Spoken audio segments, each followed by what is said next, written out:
All right, we are. Excuse me. I should drink some water before I did it, but we are live. Welcome to another live stream, and today we are going to continue with the cinematic breakdown series, and we're going to be talking about a specific movie, Apocalypse Now: How Lighting and Editing Create Madness. Now, this one's a little bit older. It's based on the Vietnam War, and probably one of the best plots to a movie, and specifically a war movie. So I'm really happy to talk about this one.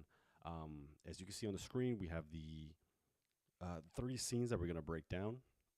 So we're going to do a couple of things, right?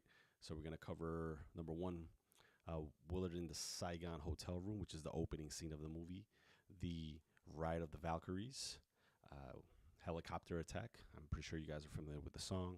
And then the last one is Kurt's compound, which he's technically the villain of the movie, the final confrontation. Okay. Now, each scene gives a different angle on how lighting and editing work together to create emotional disorientation and narrative tension. Okay. So that's just a fancy way of saying that the lighting and the way that the editor broke it down in the post-production room is what really gives the movie that kind of emotion. Okay. So if you haven't seen it, I really encourage you guys to watch it. Apocalypse Now, fantastic movie. It's not just a war film, it's a psychological breakdown, and it's told through lighting and editing, as I just said. So today we're going to look at how Coppola, which is the director, and the DP, who is Vittorio Storaro, use shadow contrast and rhythmic editing to pull us into insanity, and what editors can learn from it, like you and me. All right.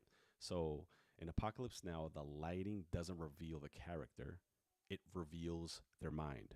So it's more than a war movie. It's a very psychologically, I guess you could say, psychological thriller. And just the way that the characters are introduced and all that is just something that's a little bit different than what most people are used to, especially with the movies that are coming out now, right? So we're going to start with the one that you see on the screen, Willard's Saigon Hotel. So this is Willard right there. And the main theme of this is lighting as inner turmoil. Okay, so we're going to start with watching a little bit of it. And I want to guys to obviously look at the lighting and how uneven and split it is. All right, so we're going to take a little bit of a gander on it. So here we go. Still only in Saigon.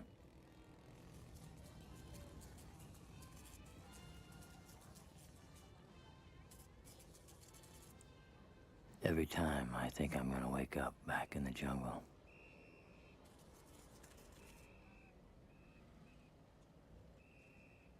When I was home after my first tour, it was worse.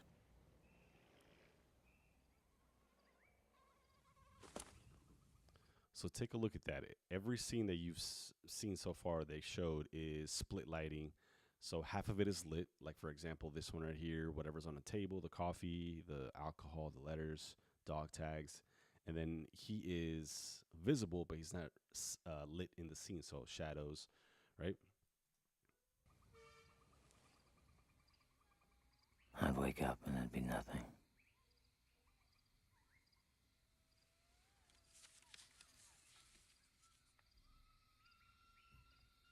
I hardly said a word to my wife until I said yes to a divorce.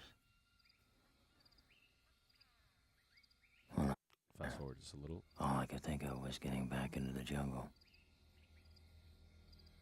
Same, it's that uneven split. I'm here a week now. Waiting for a mission. Getting softer. Just fast forward because the scene is long.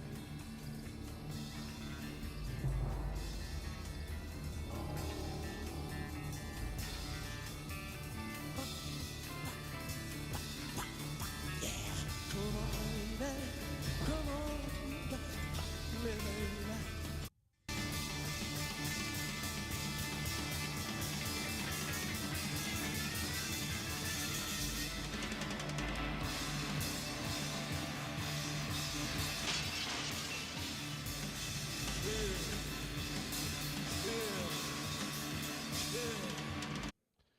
right, so uh, let's pull it up to like a scene that's not nuts. Yeah, so I don't want to look at the guy with in underwear anymore. So Willard is lit with a single hard practical, which is the slattered window light, as you can see right here. It always hits him unevenly. So some shadows to his face, some of them lit, one half lit, the other half swallowed by light, swallowed by in the shadow. And if you notice, the edit uses fragmented jump cuts, like him punching and drinking, and there's really no clear continuity of what he's doing. Like it's not on a timeline. So it's like letting in the editing mimic a man that's split in half. So man's going through a psychological thing. He's going nuts in the room, as you can tell by the audio, what he's saying, the voiceover, and also the odd behavior he's taking place. So um, it's like uneven. It's like uneven split with the lighting, uneven split with the character in the movie. So use uneven lighting to represent emotional imbalance and cut to amplify that imbalance. So there's a lot of how the cuts break in time. There's some dissolve shots as you saw, but there's also some cuts that are pretty much jump cuts on uh, what he's doing, like punching and whatever. The shadows break the character's clarity, and then both elements communicate that there's a fracture in the character. So everything ties into it. So the lighting and the editing is all tied into essentially the content of what the character is. So when you split the light, you split the mind. So the edit just reinforces that very thing. All right. So something else that you can definitely take, that's the editor takeaway. Uh, be intentional with everything that you use. All right. Now we're going to move on to number two, moving right along, helicopter ride, quote unquote, Ride of the Valkyries, which is the name of the song that's playing on the background. Okay. So take a look at, remember, the lighting and the editing and how it fits into the story, right?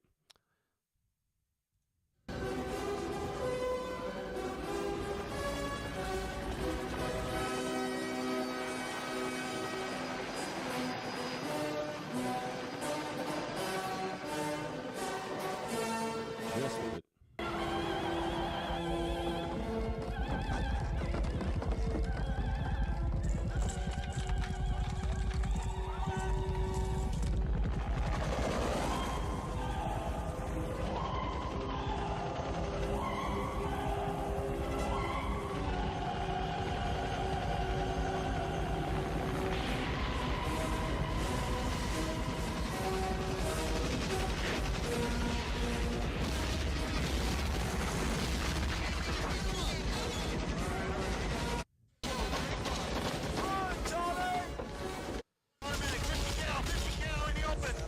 Spotted a large weapon down below. We're gonna go down and check it out.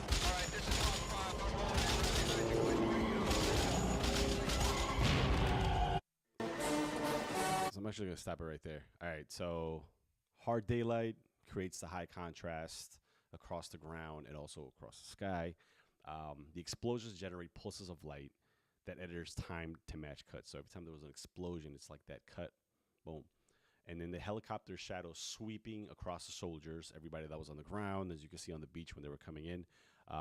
Give editors a moving pattern to cut on. So there's always something, an element within the video that's actually cueing the editor when he's on the cutting room floor in the post production room to go ahead and cut on that motion and keep kind of the momentum going in the film. So just remember a couple of like editing elements. The rhythm is built around the music and the light bursts. So it's not, I know you hear a lot of, cut to the music, but yes, it's that, but also elements of light in this case, or in this specific environment, the explosions, right? So quick cutting during chaos, and then the long, slow shots as they regroup. And the pacing is designed to feel almost like a wave crashing. It's receding and then it crashes again. So it's like you feel moment of chaos and then kind of like a slow, kind of descent and then chaos again, right?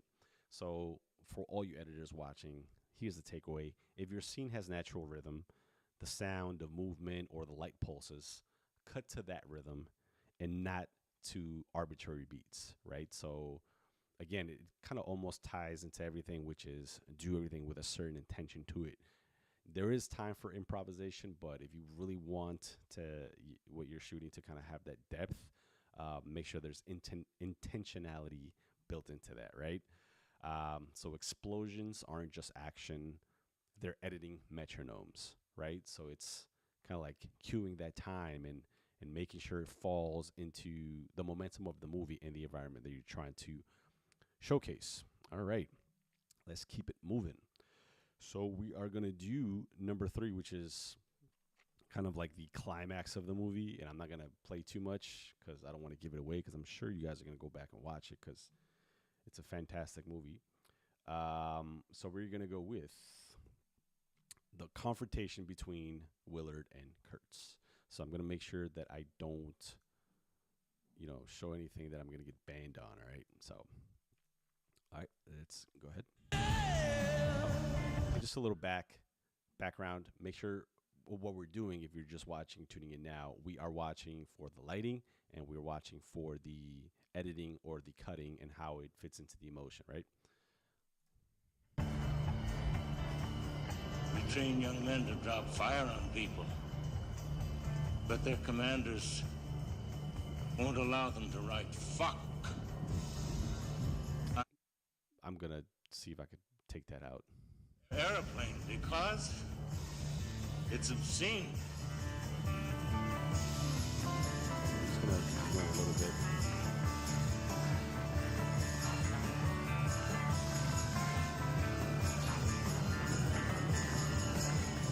All right, so my man's about to. Let's stop it right here in this part.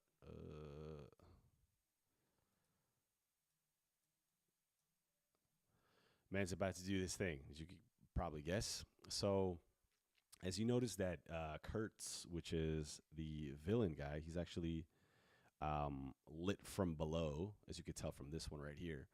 And there's like a tiny bounce off like a whetstone around them. So it's right in front, as you can tell.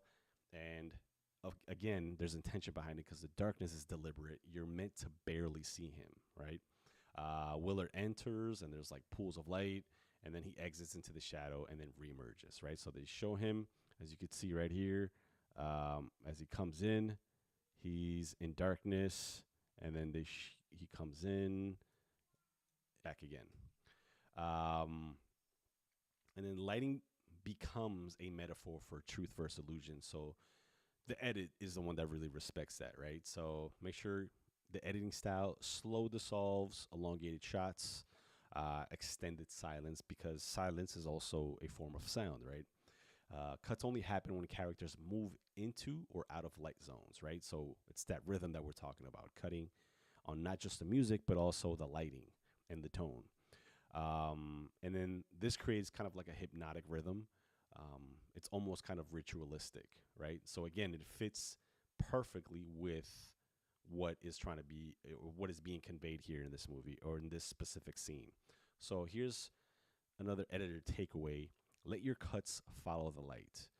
When a character enters or exits the illumination or whatever lighting you have, that's a natural edit point. So keep that in mind. It's not just the music. Pay attention to your lighting as well.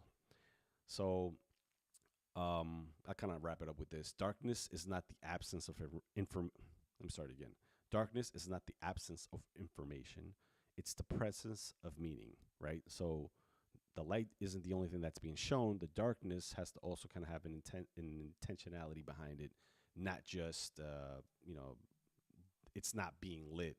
It's also serves a certain purpose, right? So I'm gonna wrap it up. I'm right here. I'm not gonna go into anything crazy. So I'm gonna end it with this. Apocalypse Now shows us that lighting and editing don't work separately. They shape each other, not as we previously thought. And then light reveals emotion, cuts reveal intention, what we've been talking about. So together they build a psychological world the audience can actually feel, not just see, right? So great editing doesn't follow the action. It follows the light. So keep that in mind next time you're watching another movie or you're filming something yourself. At the end, it's not just the movement within the characters or whatever the subject is, but also the light. All right. So I'm going to wrap it up there. Let me know if you guys found this helpful. If you guys watched the movie or haven't watched it, let me know. If you have one that you really want to me to go over, and I'll go ahead and do that. So